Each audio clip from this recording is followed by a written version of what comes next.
They have a lot of rain, they don't know what to do with the rain. So the only country of the Nile Basin country which needs really the water is Egypt. Without Nile, there is no Egypt.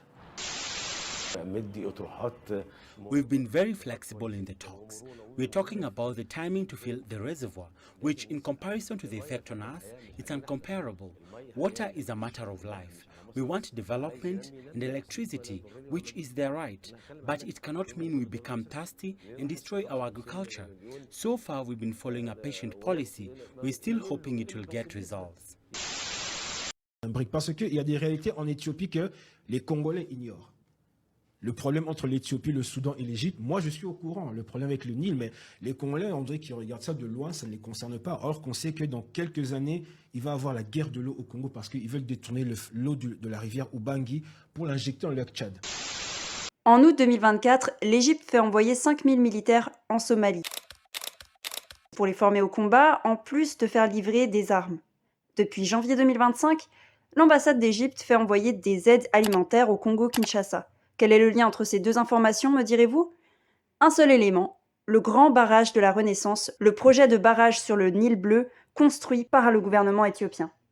Ce qui devait être un projet est peut-être le point de départ de la première guerre continentale d'Afrique, une guerre pour l'eau en apparence, mais une guerre contre l'héritage colonial en réalité. C'est l'âme tout le monde, aujourd'hui on va parler du grand barrage de la Renaissance.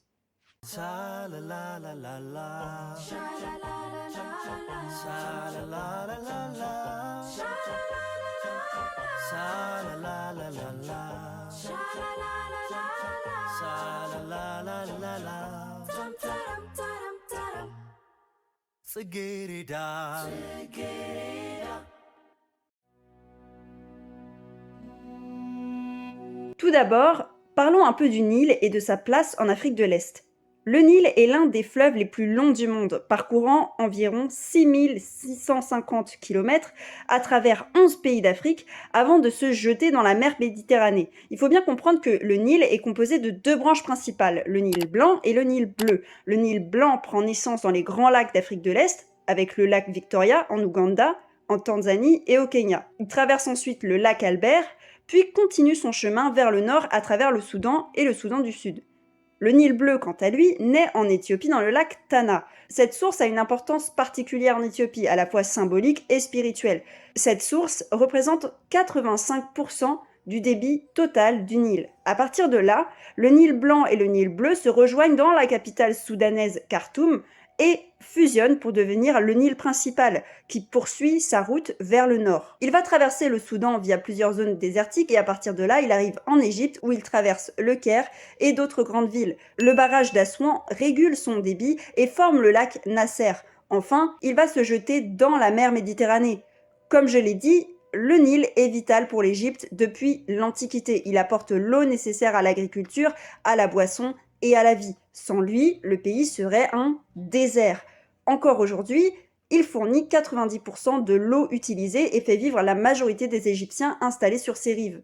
Et ce pourcentage, cette part dont a besoin l'Égypte pour vivre, a mené à des traités et à des accords inégaux. Parlons alors du XXe siècle et de la colonisation. En 1929, l'Égypte est colonisée par la Grande-Bretagne. Il décide alors de faire signer un accord entre l'Égypte et le Soudan, attribuant 80% du débit du Nil à l'Égypte contre 20% pour le Soudan. Ils accordent aussi à l'Égypte un droit de veto sur tout projet qui affecterait le débit du fleuve. En d'autres termes, c'est l'Égypte qui décide de tout ce qui concerne le débit du fleuve. L'Éthiopie n'est pas du tout conviée à cet accord, on ne la prend même pas en compte. 30 ans plus tard, en 1959, l'Égypte, qui a pris son indépendance en 1953, refait ce même accord avec le Soudan, toujours sans inviter l'Éthiopie à participer aux négociations. Ces accords ont permis à l'Égypte et au Soudan de disposer et de faire construire 9 barrages sur le Nil, 4 barrages détenus par le Soudan, construits entre 1925 et 2009, et 5 barrages tenus par l'Égypte, construits entre 1902 et 2017. L'un des barrages les plus importants est le barrage d'Assouan, soit l'un des plus gros barrages du monde, dont on a commencé la construction en 1960, soit tout juste un an après la signature du deuxième accord entre l'Égypte et le Soudan. Le barrage d'Assouan a d'ailleurs forcé les Nubiens à se replier vers des terres bien plus arides et les a considérablement appauvris et mis en insécurité alimentaire. Ce barrage a d'ailleurs carrément créé un lac, le lac Nasser. In 1964, Nubians were deported to make way for the construction of the High Dam in Egypt. Dozens of their villages on both sides of the Sudanese-Egyptian border were lost to the waters of the Lake Nasser. Abdel Halim was only a teenager when he saw his village disappear into the lake. He's now afraid history could repeat itself. The president announced that he would build 32 dams. What's the use of all these dams? The High Dam was the beginning of the end of the Nubian traditional way of life on the Nile. We all know the Nubians lead a farming life on the Nile, but their deportation from their lands because of the dams will certainly force them to adopt another way of life which they didn't know for thousands of years. Tous ces barrages modifient déjà le débit du Nil. Et là, on est face à 3 problèmes. Premier problème, l'Éthiopie n'est pas du tout prise en compte, alors que c'est un pays indépendant et qui a un droit de regard sur ce qu'il se passe avec le Nil. On se rappelle que le Nil prend sa source chez eux.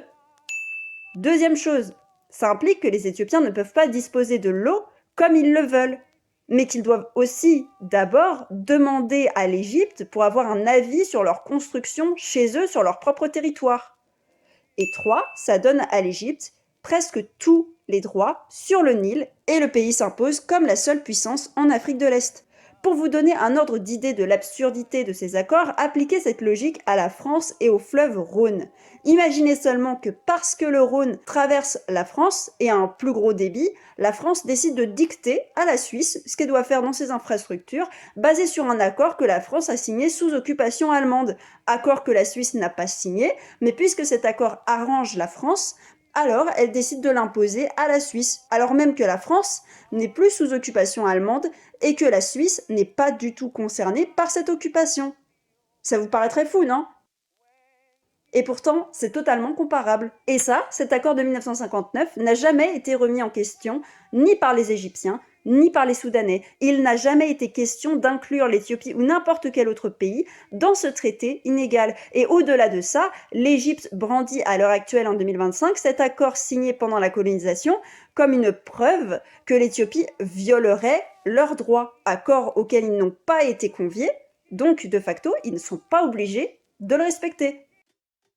Au-delà de ça, vous vous doutez bien que le cas des accords et traités signés pendant la colonisation ont été étudiés en droit international. Lors des décolonisations, dans les années 1960 et 70, les nouveaux États indépendants se sont retrouvés face à un problème d'ordre juridique. Lorsque les colons ont mis en place des accords et des traités coloniaux, ils se sont partitionnés les eaux et les terres en fonction de leurs propres intérêts et non pas en fonction des peuples autochtones, tout simplement parce que l'idée de décolonisation n'a jamais été prise en compte.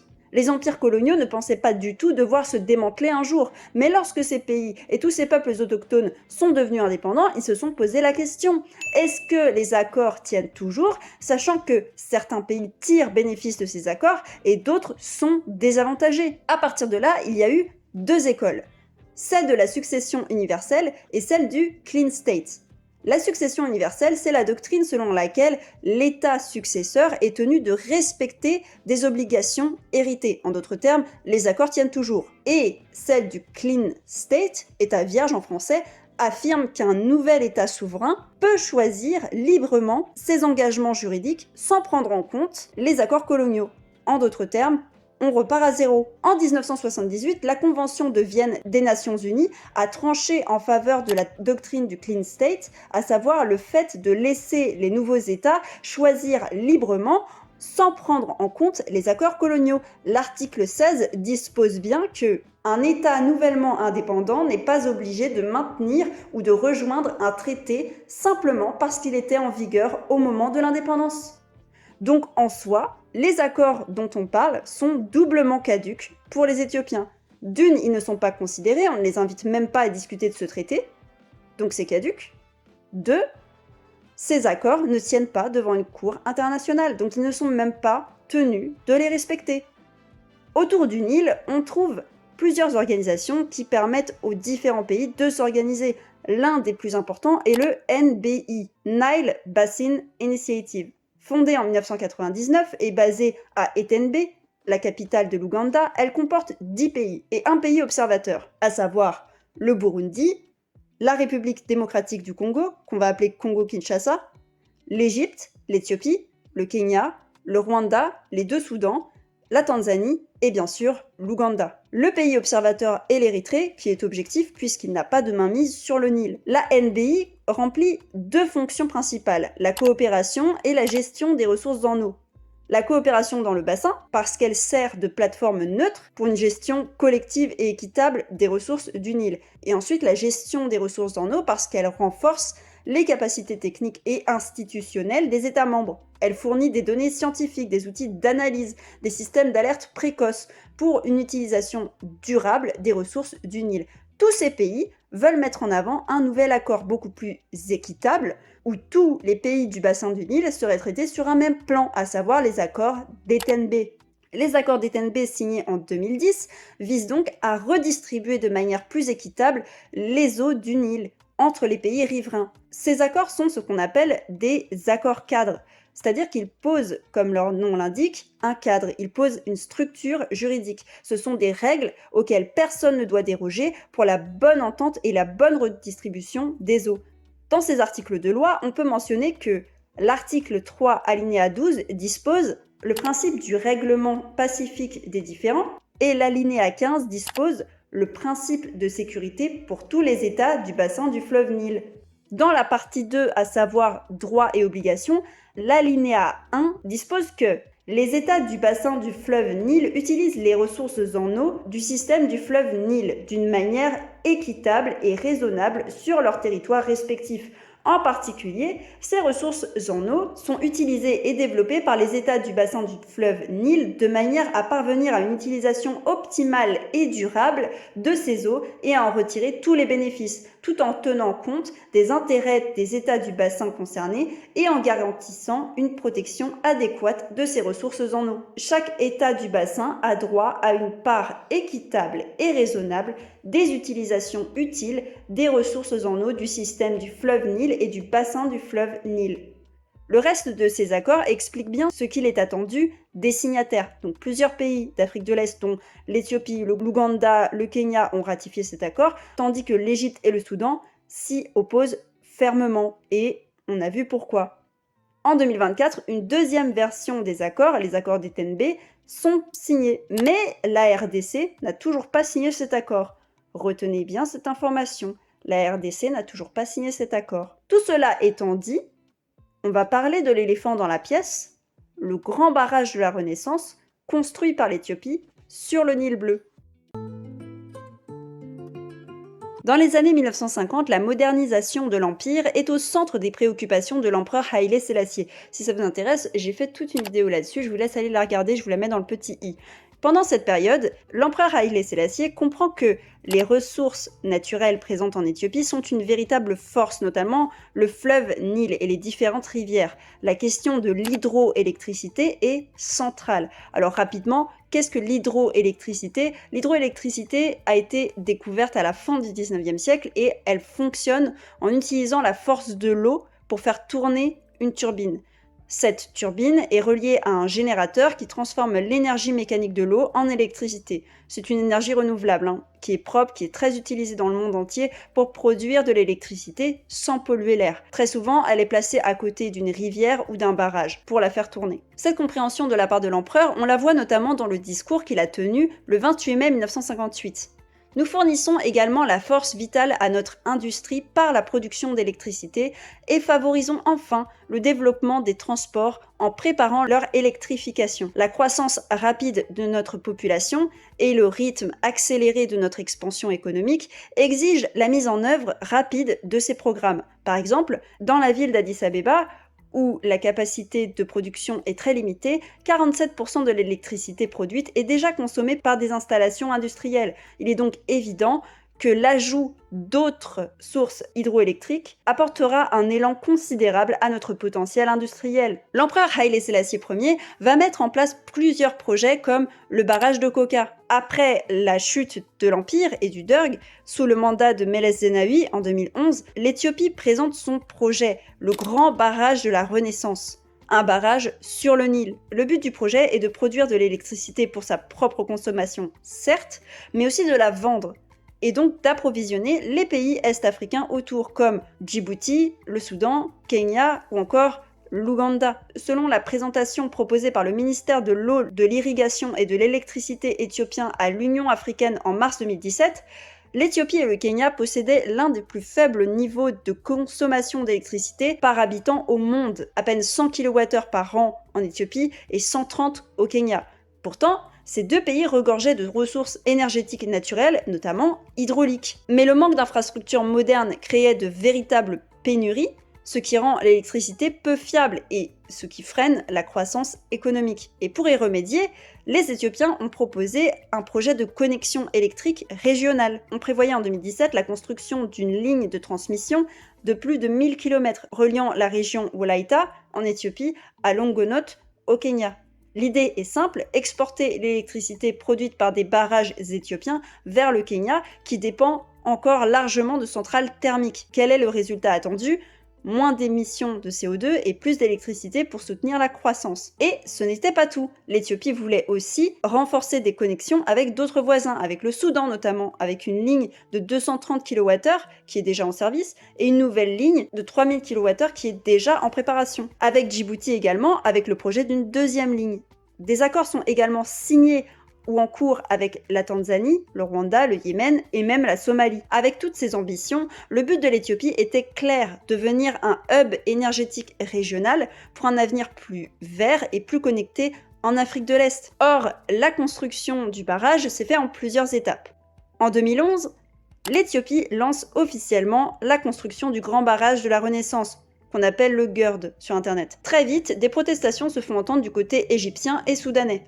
En 2015, un accord de principe entre l'Éthiopie, l'Égypte et le Soudan a lieu. C'est un accord préliminaire qui est signé entre les trois pays pour essayer de fixer un cadre de coopération et de partage des eaux du Nil. En 2018, l'Égypte demande finalement une médiation de la part de la Banque mondiale, ce que l'Éthiopie refuse. Le gouvernement éthiopien considère que ce problème doit se régler entre les deux pays sans aucune influence extérieure, et certainement pas de la Banque mondiale.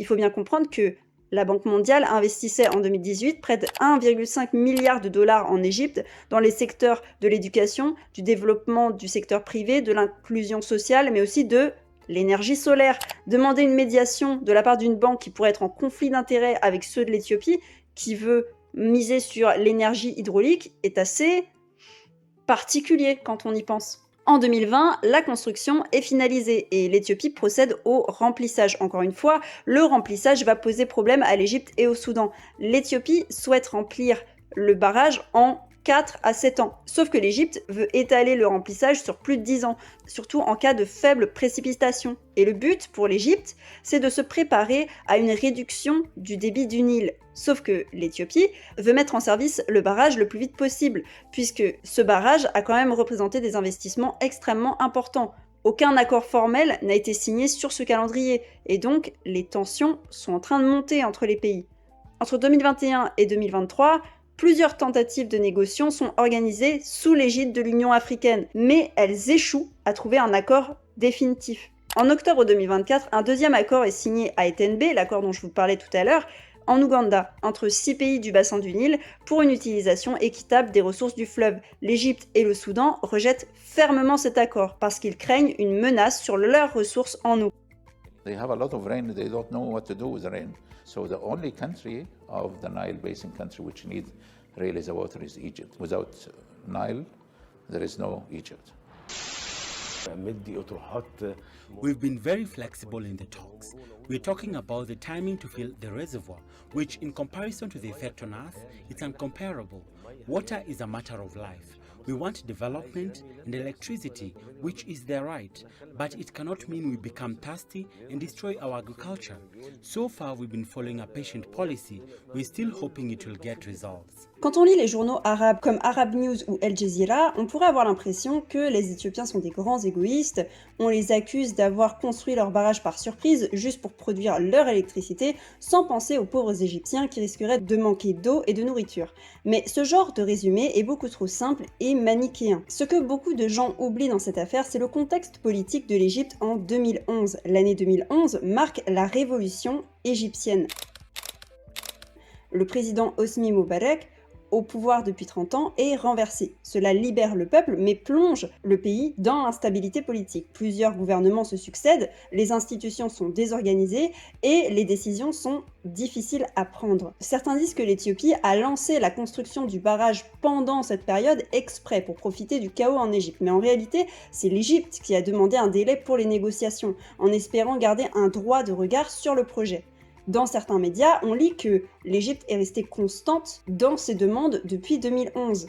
Elle aurait toujours voulu négocier, tandis que l'Éthiopie refuserait toute discussion. Mais c'est faux. En réalité, le gouvernement égyptien a souvent changé d'avis. En 2011, il est plutôt favorable au barrage, à condition que ses besoins soient pris en compte. Puis quelques mois plus tard, il réclame l'arrêt total du projet. Ensuite, il revient à la table des négociations.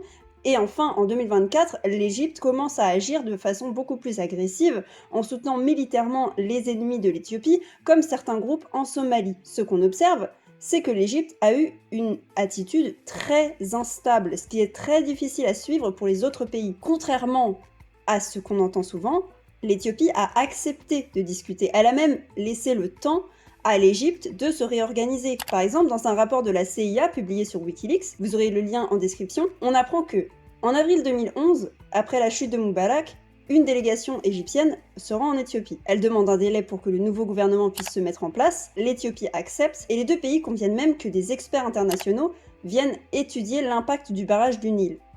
En juin 2011, soit quelques temps plus tard, l'Égypte adopte même un ton très positif. Elle dit qu'elle ne s'oppose pas à la construction du barrage, tant que ses besoins en eau sont respectés. Mais alors, pourquoi est-ce qu'elle a changé d'avis? Entre 2011 et 2018, l'Égypte a connu 8 gouvernements différents. Rien que pendant l'année 2011, il y en a eu 3. Moubarak, le gouvernement de transition après la révolution, et un autre sous l'influence des frères musulmans et de l'armée. Le pays ne s'est réellement stabilisé qu'en 2018 avec l'arrivée du premier ministre Medbouli qui lance des réformes économiques. Mais alors, une question se pose, pourquoi est-ce que l'Éthiopie devrait changer son projet de barrage qu'elle a commencé depuis plus de 10 ans juste parce que l'Égypte n'est pas stable politiquement? En 2011, les envoyés égyptiens avaient déjà validé le projet. Pourquoi vouloir tout recommencer? Pour quelle raison, si ce n'est pour laisser l'Égypte garder son hégémonie économique dans la région, hégémonie qui aidait le gouvernement égyptien à imposer tout ce qu'il voulait à toute l'Afrique de l'Est du temps d'Hosni Moubarak. Pourquoi, si ce n'est pour conserver une soumission des pays est-africains subsahariens aux Égyptiens? Et d'ailleurs, en parlant d'hégémonie et de pouvoir de l'Égypte en Afrique de l'Est, on peut aussi parler des différentes manœuvres que le gouvernement égyptien a mis en place pour faire annuler le barrage.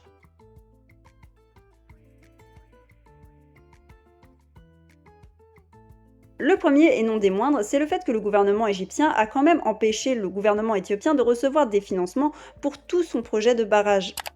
Dans cet article de 2014, soit 3 ans après avoir pourtant expliqué être favorable au projet du barrage, pour peu que ça crée de vrais liens entre l'Éthiopie et l'Égypte, le gouvernement égyptien fait volte-face. Pour résumer dans cet article, on nous explique bien que l'Égypte a réussi à obtenir une résolution de l'Union européenne, de la Russie, de la Chine, de l'Italie et de la Banque mondiale pour arrêter tout simplement le financement du barrage de la Renaissance éthiopienne qui menacerait 80% des eaux du Nil. Cette décision entraîne le gel de prêts internationaux à l'Éthiopie d'un mouvement de 3,7 milliards de dollars, dont un prêt chinois d'1 milliard de dollars. Le but de l'Égypte était bien de mettre des bâtons juridiques et diplomatiques dans les roues de l'Éthiopie pour arrêter complètement le projet et contraindre l'Éthiopie à respecter les accords antérieurs. Et lorsqu'on parle des accords antérieurs, on parle bien des accords dont je vous ai parlé tout à l'heure, les accords coloniaux de 59 et 29, mêmes accords où les Éthiopiens n'ont pas eu leur mot à dire. Or, il faut bien comprendre que le droit international interdit le financement de projets nuisibles aux droits d'autres États, ce qui permet à l'Égypte de maintenir sa pression sur l'Éthiopie. Sauf que cette pression a été dénoncée par le Soudan. Et là, vous allez me dire, comment ça le Soudan? Comment ça le Soudan a dénoncé l'Égypte? C'était pas leur allié à la base? Ah si, vous avez pas rêvé. Mais on va revenir un petit peu là-dessus. En 2014, une grosse tension a éclaté entre les deux pays à cause du barrage de la Renaissance construit par l'Éthiopie sur le Nil. Comme je viens de l'expliquer, l'Égypte a tout fait pour bloquer les financements internationaux du projet, sauf que le Soudan a dénoncé cette stratégie égyptienne. Pourquoi? Parce que selon les responsables soudanais, si l'Éthiopie manquait d'argent et arrêtait la construction brutalement, ça aurait pu créer des dégâts énormes, voire des inondations chez eux, notamment dans la région du Nil bleu. Un ministre soudanais, Hussein Ahmed, est même allé jusqu'à dire que si le barrage s'effondrait, ce serait la faute de l'Égypte. Il a même conseillé à ce pays de diversifier son économie au lieu de dépendre uniquement du Nil. Et ce n'est pas tout. Le ministre des Affaires étrangères du Soudan, Ali Karti, a accusé les médias égyptiens de faire les clowns et d'envenimer la situation, alors que le Soudan, lui, voulait rester neutre et faire ses propres études sur le barrage. Encore une fois, cette déclaration démontre bien que les décisions du gouvernement égyptien se font sans même prendre en compte les volontés du Soudan, qui est pourtant signataire de l'accord que le pays dit vouloir défendre. Comme je l'ai dit en introduction, le fait de geler les investissements et de bloquer tous les moyens de financer son projet ont été vains. Il faut bien comprendre que le projet est entièrement financé par l'Éthiopie elle-même, sans aucun recours aux investissements étrangers. D'où le fait qu'entre 2020 et 2021, sur Internet éthiopien, on avait le hashtag #ItIsMyDam de la part des citoyens. C'est normal, c'est eux qui l'ont financé. En effet, 20% proviennent de l'achat d'obligations par les Éthiopiens, y compris ceux de la diaspora dans le monde, et 80% viennent des financements qui sont issus de la collecte des impôts nationaux, ce qui reflète en fait une forte mobilisation fiscale interne. Donc lorsqu'on ne peut pas tenir une nation par l'argent, qu'est-ce qu'on fait? Eh bien on met en place des alliances contre elle.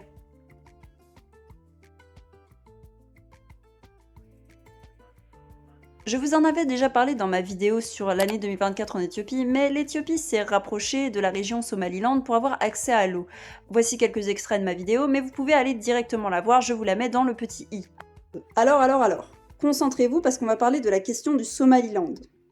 Si vous regardez la carte de la Corne de l'Afrique, vous voyez bien que l'Éthiopie n'a pas d'accès à la mer Rouge. Et ça, c'est un problème en ce qui concerne les échanges commerciaux avec les autres pays. L'Éthiopie est en tension politique avec la Somalie depuis les années 70, avec la guerre de l'Ogaden, qui est d'ailleurs devenue la région Somalie du territoire éthiopien.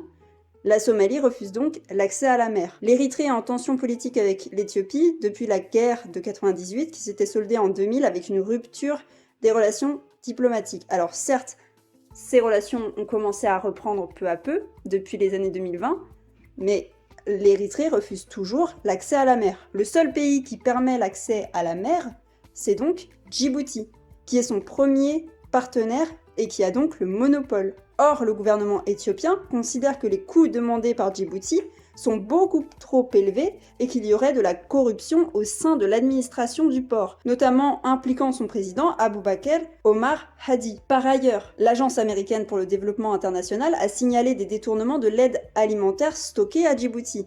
Un tribunal américain a permis à l'entreprise DP World de rechercher des biens appartenant au gouvernement de Djibouti après un conflit de 485 millions de dollars.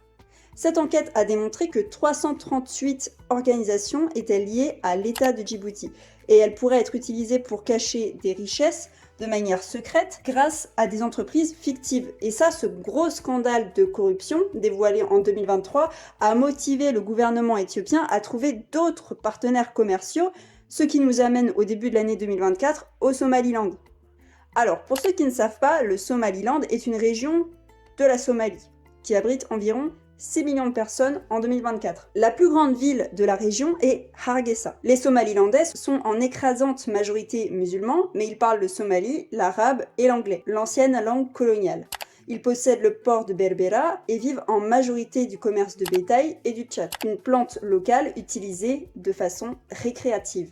Alors, pour comprendre le problème du Somaliland, il faut revenir à la colonisation en Somalie. Le territoire somalien au 19e siècle a été séparé en deux. Le nord est occupé par les Britanniques et le sud par les Italiens. En 1960, lors de l'indépendance, les deux sont réunifiés pour former la Somalie. Et Mogadiscio, qui est au sud, devient la capitale du pays. Or, les tensions entre les deux régions commencent quasiment dès l'indépendance, ce qui va créer une certaine guerre civile. Il y a eu une grosse période d'anarchie en Somalie, de violence, de luttes internes, et ça a poussé le Somaliland à se séparer et à s'auto-administrer. Les autorités du Somaliland estiment qu'elles ont été victimes de mauvais traitements, notamment pendant le régime de Siad Barre dans les années 80. D'ailleurs, après son règne, le Somaliland s'autoproclame indépendant en 91. Alors, il faut bien comprendre que la communauté internationale ne reconnaît pas le Somaliland comme un pays à part entière. Contrairement au reste du territoire somalien, qui a souvent été marqué par le chaos et l'instabilité, le Somaliland réussit à maintenir une certaine stabilité et une gouvernance relativement pacifique depuis 91. Ils ont mis en place des institutions politiques, des élections démocratiques et une économie fonctionnelle avec le shilling somalilandais. Bien que le Somaliland soit une région relativement stable et prospère, il n'a pas été reconnu à l'international, comme je vous l'ai dit. La Somalie et d'autres pays, y compris les Nations Unies, continuent de considérer que le Somaliland est une partie intégrante de la Somalie. Et donc, le Somaliland cherche la reconnaissance internationale en tant qu'État souverain, ce qui est essentiel pour son développement économique et politique. Il faut bien comprendre que, certes, en ce moment, le Somaliland vit du commerce de bétail, mais il a aussi d'importantes ressources minières et pétrolières. Et donc, il souhaiterait les exploiter. Mais pour ça, il faudrait avoir sa propre indépendance. En 2024, le président du Somaliland, Abdirahman Abdullahi, surnommé Hero, mettait en avant un accord stratégique avec l'Éthiopie, qu'on appelle un accord port pour reconnaissance, signé en janvier. Et cet accord-là, il permettait à l'Éthiopie d'utiliser le port de Berbera, donc ce qui va l'aider pour ses exportations et ses exportations, en échange de quoi elle s'engage à évaluer la demande de reconnaissance officielle du Somaliland. Et bien que l'Éthiopie n'ait pas encore reconnu officiellement le Somaliland sur la scène internationale, les autorités de Hargeisa espèrent que ça va bientôt se concrétiser. On estime que ça pourrait générer environ 3,4 milliards de dollars de revenus. Or, rappelez-vous, la Somalie et l'Éthiopie sont en tension depuis la fin de la guerre de l'Ogaden en 78. Donc cet accord a provoqué la colère de la Somalie et a mis en crise les relations entre l'Éthiopie et la Somalie. Si l'Éthiopie reconnaît le Somaliland, ça va ouvrir la voie à une reconnaissance internationale beaucoup plus large. Et finalement, beaucoup d'autres pays pourrait avoir l'idée de reconnaître le Somaliland, et si la Somalie perd une partie de son territoire, c'est l'économie, la politique et la société qui sera impactée. Alors, pour revenir à l'Égypte, en août 2024, l'Égypte fait envoyer 5000 militaires aux frontières éthiopiennes du côté somalien, sous le prétexte d'aider les forces somaliennes à combattre le terrorisme et sécuriser le pays. L'Égypte a aussi fait 3 livraisons d'armes légères à la Somalie. À partir de cette année, les militaires égyptiens doivent être intégrés à la mission d'appui et de stabilisation de l'Union africaine en Somalie, ce qu'on appelle l'ATMIS. On notera également que, le 6 octobre, le président égyptien Abdel Fattah al-Sisi s'est rendu en Érythrée pour la première fois depuis 1990 en rencontrant Isaias Afwerki et le président somalien Hassan Sheikh Mohamed. Cette réunion visait à renforcer la coopération de sécurité régionale dans un contexte de tensions croissantes en Afrique de l'Est. Ce qu'il faut bien comprendre, c'est que l'Égypte cherche à renforcer son influence en Afrique de l'Est et surtout dans la Corne de l'Afrique en soutenant la Somalie dans sa lutte contre le terrorisme et en développant une coopération économique et militaire avec eux. Ce rapprochement n'est pas le premier de la part de l'Égypte envers les pays africains autour de l'Éthiopie. L'autre auquel personne ne pense, eh bien c'est le Congo.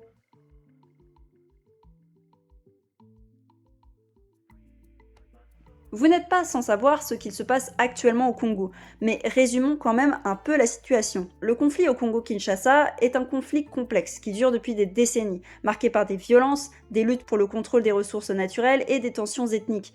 On date le début des violences actuelles à 1994, soit juste après la guerre et le génocide du Rwanda, lorsque des groupes armés rwandais ont traversé la frontière pour se réfugier au Congo, créant des tensions et des conflits avec les groupes locaux. En 1997, le président Mobutu Sese Seko, qui était au pouvoir en RDC depuis 1965, a été renversé par Kabila, soutenu par une coalition de pays voisins. Et ce renversement a déclenché la première guerre du Congo, qui a vu plusieurs pays africains intervenir directement ou par l'intermédiaire de groupes armés. La situation s'est dégradée avec la seconde guerre du Congo, entre 1998 et 2003, qu'on appelle la guerre mondiale africaine, qui implique 9 pays et de nombreux groupes rebelles.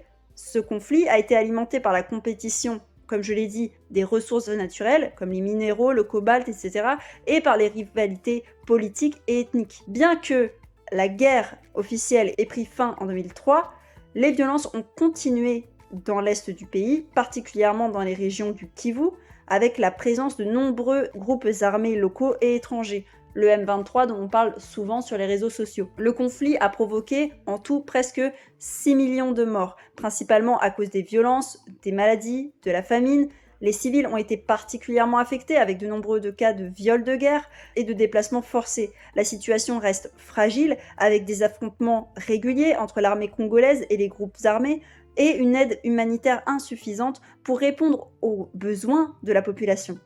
Le conflit au Congo est donc un mélange de lutte pour les ressources, d'instabilité politique, de tensions ethniques, et tout ça, ça rend la situation extrêmement complexe et difficile à résoudre. Maintenant que je vous ai résumé un peu la situation au Congo, qui est extrêmement tendue, vous allez me demander quel est le rapport avec l'Égypte. Depuis le début de l'année 2025, les relations diplomatiques entre l'Égypte et le Congo se resserrent de plus en plus. L'Égypte sollicite un renforcement de la coopération parlementaire avec la République démocratique du Congo. Le vendredi 13 septembre 2024, le président de l'Assemblée nationale, le professeur Vital Kamerhe, s'est entretenu avec l'ambassadeur de la République arabe d'Égypte, Hicham Adel Salam, qui est venu lui remettre l'invitation de son homologue égyptien, Dr Hanafi Gebali, président de la Chambre des représentants. Pourquoi et quel est le rapport avec le barrage sur le Nil? Alors, il faut bien comprendre qu'à cause du problème du barrage, l'Égypte joue actuellement un jeu stratégique dans la région. Et la RDC semble être une pièce clé sur son échiquier diplomatique. La RDC a une position unique dans cette crise. Contrairement à l'Éthiopie ou l'Ouganda, qui ont signé l'accord d'Etenbe, qui consiste à redistribuer les ressources du Nil de manière plus équitable, la RDC s'est abstenue. Et cette neutralité en fait un partenaire potentiel pour l'Égypte, qui cherche à rallier des soutiens contre cet accord et contre la politique éthiopienne sur les eaux du Nil. L'Égypte multiplie donc les initiatives en faveur du Congo, notamment en finançant des projets d'infrastructures comme le barrage de Bankana et en développant des programmes de coopération médicale et éducative. Toutes ces initiatives sont des tentatives de renforcer des liens bilatéraux, mais aussi de s'assurer que la RDC ne va pas prendre position en faveur de l'accord d'Etenbe ou du projet éthiopien. En conclusion, même si l'Égypte ne déclare pas ouvertement vouloir retourner la RDC contre l'Éthiopie, elle mène une stratégie d'influence qui vise à limiter l'impact du barrage et de l'accord d'Etenbe. La RDC, en tant que pays neutre et en conflit, pourrait devenir un acteur décisif dans l'avenir des relations hydropolitiques de la région. Alors oui, l'Égypte a fait des accords et s'est rapprochée des voisins proches ou non des Éthiopiens. Mais l'une des techniques secrètes qu'a utilisé le gouvernement égyptien, c'est surtout son implication dans la politique intérieure de l'Éthiopie. Vous n'êtes pas sans savoir que des tensions ethniques en Éthiopie étaient au plus haut entre 2018 et 2019, pour finalement par éclater dans une guerre civile au Tigré en 2020 et en 2021. C'est bien simple, presque chaque groupe ethnique avait sa milice nationaliste et tribaliste, que ce soit l'OLF pour les Oromo, les Fano pour les Amara, et je pourrais continuer comme ça pendant très longtemps. Après avoir gagné la guerre dans le nord du pays et la démilitarisation des milices armées par le gouvernement, le retour au calme se fait en Éthiopie, certes de façon sporadique, parce que les tensions peuvent remonter, mais en général c'est plutôt calme. Mais d'après les déclarations d'un représentant du ministre des Affaires étrangères éthiopien, qui souhaite rester anonyme, il se trouverait que le Caire finance, arme et soutient diplomatiquement la milice Gumuz, qui est responsable d'attaques meurtrières contre des minorités en Éthiopie dans l'objectif de créer une guerre civile et de retarder la construction du barrage. Tout ça, ça s'est passé entre 2018 et 2019. En parallèle, l'Égypte est soupçonnée d'exacerber le conflit frontalier entre l'Éthiopie et le Soudan concernant la région agricole de Al-Fashaka, j'en parlerai dans une autre vidéo, prise par l'armée soudanaise en novembre 2021 alors que l'Éthiopie était engagée dans une guerre interne contre le TPLF. Alors, vous pourriez me dire, Et allez, la voilà qui part dans la théorie du complot. T'as aucune preuve que l'Égypte veuille réellement déstabiliser l'Éthiopie. Ce ne sont que des suspicions de la part des politiciens éthiopiens qui ne savent pas tenir leur pays. Alors, ça pourrait être une bonne théorie du complot, mais alors comment expliquer cette vidéo-là ? Pour le contexte, la vidéo que je vous présente maintenant date de 2013. Elle est extraite d'un direct de la télévision égyptienne mené le 3 juin 2013. Ici, plusieurs hommes politiques égyptiens sont en train de discuter de la politique à suivre en ce qui concerne le barrage sur le Nil et ne savaient pas que le direct avait déjà commencé. Je ne peux pas vous mettre la vidéo avec le son parce que sinon je risque de me faire striker pour droit d'auteur, mais vous trouverez le lien dans la description. Pour résumer, on propose des solutions violentes, à savoir le fait de financer des groupes rebelles comme l'OLF, le Front de Libération Oromo, le Front de Libération de l'Ogaden, donc les Somalis au sud, mais aussi les Goumous, à savoir des milices armées, notamment responsables de beaucoup de morts ces dernières années. On notera aussi qu'un autre politicien propose une infiltration claire dans la politique intérieure de l'Éthiopie, un autre encore propose une influence culturelle via les films, le sport, la musique, voire même en utilisant l'église copte, l'église orthodoxe égyptienne, qui a des liens avec l'Éthiopie. Tous ces éléments sont disponibles en ligne, je le rappelle. Lorsque ces politiciens se sont rendus compte que ça allait être diffusé, ils se sont excusés et ont dit que leurs paroles ne représentaient pas la position du gouvernement égyptien. Mais au vu de tous les éléments qui se sont passés en Éthiopie depuis 2013, je vous pose la question, n'est-ce pas étrange ? Tout ça sans compter le fait que l'ingénieur principal du barrage Renaissance, à savoir Semenya Bekele, a été retrouvé mort en 2018 dans sa voiture d'une balle dans la tête. La police éthiopienne a conclu qu'il s'agirait d'un suicide, mais les circonstances de sa mort sont quand même très suspectes. Et l'opinion publique y voit peut-être un assassinat. Il a été retrouvé dans sa voiture, dans un endroit public, et selon les experts balistiques, il se serait tiré une balle dans la tête derrière l'oreille droite, ce qui n'est pas vraiment instinctif dans un cas de suicide. De plus, le moteur de la voiture tournait toujours quand il a été retrouvé. Plusieurs manifestations ont eu lieu en Éthiopie, le peuple voulait savoir pourquoi et comment il pouvait y avoir autant d'incohérences dans la résolution de ce mystère autour de la mort de Bekele. Alors, qu'est-ce qu'on conclut de tout ça ? L'élément central à retenir, c'est que tout le bâchage médiatique qui vise à montrer l'histoire du barrage comme la pauvre Égypte assoiffée contre les méchants Éthiopiens égoïstes est au mieux incomplet, au pire complètement fallacieux. Lorsqu'on regarde ce conflit avec plus de hauteur, on se rend compte de plusieurs choses. Le premier élément, c'est que l'Égypte est fidèle à des accords coloniaux profondément injustes et inégaux, en plus d'être caducs, et elle cherche à maintenir son contrôle sur le Nil, sans aucune forme de partage équitable, puisqu'elle refuse de reconnaître ou ne serait-ce que de participer aux accords d'Étenbe en 2010 puis en 2024. On notera également le fait que l'Égypte a mis en place tout ce qu'elle pouvait pour geler les investissements étrangers et bloquer la construction du barrage, en plus de se permettre d'exiger que ses propres ingénieurs viennent inspecter le projet alors même qu'ils n'ont aucun droit dessus puisqu'ils n'ont pas inclus l'Éthiopie dans leurs accords. Je passe sur les allers-retours incessants du gouvernement égyptien qui, d'une année à l'autre, veut coopérer, puis faire arrêter entièrement le projet avant de revenir finalement en négociation, ce qui n'est pas sérieux diplomatiquement parlant, on ne sait absolument pas sur quel pied danser. En plus de ce refus de moderniser les règles de partage de l'eau, l'Égypte mène une politique active de déstabilisation régionale. Elle soutient des groupes rebelles en Éthiopie pour perturber la construction du barrage de la Renaissance et exacerber les conflits ethniques dans la région du Bénichangul-Gumuz. Cette ingérence était à la base destinée à affaiblir l'Éthiopie et à ralentir la réalisation du projet. Mais l'Égypte ne s'arrête pas là. Elle cherche également à tirer parti des crises dans d'autres pays voisins comme le Congo pour maintenir son influence et jouer sur les tensions régionales. Par l'exploitation de ces instabilités, elle tente de détourner l'attention de ses propres ambitions de domination. Alors pour terminer, il faut bien comprendre que le problème principal ici est bien plus profond qu'un simple barrage. On parle en réalité de dynamique de domination en Afrique de l'Est qui change. L'Égypte a été habituée pendant des siècles, voire même des millénaires, à faire ce qu'elle voulait du Nil, et s'est imposée par elle-même, ou sous la colonisation européenne, comme non pas un leader, mais un maître de l'Afrique de l'Est, en choisissant tout ce qui doit être fait ou non, mais bien sûr en fonction de ses propres intérêts.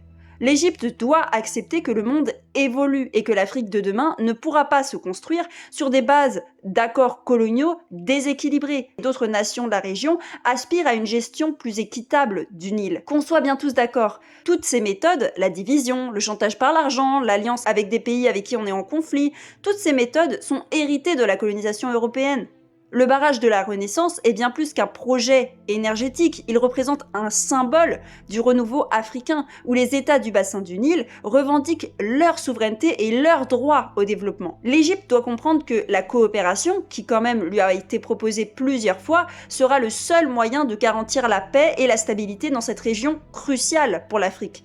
Les pays africains autour, comme Djibouti et le Kenya, doivent également prendre conscience de l'impact positif qu'aura cette mise en service du barrage sur leur mode de vie et ne pas se laisser influencer par une narration facile et manichéenne. Le fait de poster des soldats aux frontières éthiopiennes démontre bien d'une volonté claire de provoquer la guerre et non de trouver des solutions ensemble. L'Afrique subsaharienne avance, l'Éthiopie et la Corne de l'Afrique avancent, se développent et n'ont pas prévu de s'arrêter. Et peut-être est-ce précisément de cela dont les Égyptiens ont peur. C'était un gros hors-série, je pense que vous avez vu que j'avais un ton militant pendant toute cette vidéo et c'est voulu. Elle vient d'une discussion que j'avais tenue il y a quelques années avec un collègue qui me disait, pour reprendre ses termes, que ce que faisaient les Éthiopiens était dégueulasse pour les Égyptiens. Mais lorsque je lui ai expliqué tout le contexte et tout ce qui poussait le gouvernement éthiopien à faire ça, il a compris et on a pu dépasser les clichés du méchant éthiopien qui ne pense qu'à lui. Si vous êtes face dans la vraie vie ou sur internet à ce genre de personnes, vous avez maintenant la vidéo à partager pour bien leur répondre. En plus, ça fait des vues en plus, donc pour moi ça me va. Pour ne rien rater de mes prochaines vidéos, pensez à vous abonner, à activer la cloche et à me suivre sur Instagram et TikTok où je suis beaucoup plus active. Si vous avez la possibilité et que vous aimez mon travail, vous avez la possibilité de me soutenir sur ma page Tipeee que je vous mets en barre d'informations. Je tiens à préciser que toutes les sources que j'ai utilisées pour cette vidéo sont également dans la même barre d'informations. C'était Destena, merci de m'avoir suivi, c'est l'arme.